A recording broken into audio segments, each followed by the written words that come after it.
5 साल का अहमद एक प्यारा बच्चा था जो अपने दादा दादी के साथ एक सुंदर से गांव में रहता था।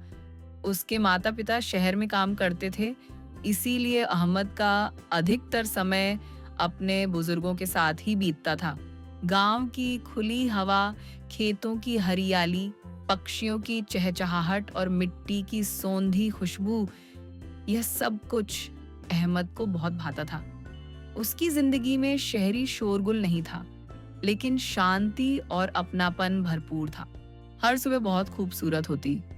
सूरज की पहली किरण के साथ अहमद अपने दादा के साथ नदी किनारे टहलने निकलता।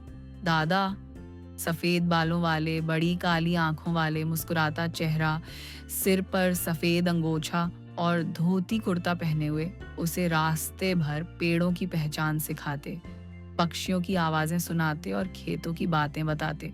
उनका खेत गांव के एक किनारे था, जहां गेहूं, सरसों और हरी सब्जियां लहलहाती थीं। अहमद को खेत जाना बहुत पसंद था। मिट्टी में खेलना, पानी डालना और पौधों से बातें करना उसके सबसे पसंदीदा कामों में से था। जब दादा खेत में हल चला रहे होते तो अहमद छोटा सा फावड़ा उठाकर मिट्टी में खुदाई करने की नकल करता। दादा मुस्कुराते हुए कहते, बेटा ये जमीन हमारी माँ है, जो हम बोते हैं वही हमें लौट कर देती है, इसे प्यार से सींचना सीखो। दादी का प्यार भी कुछ कम नहीं था।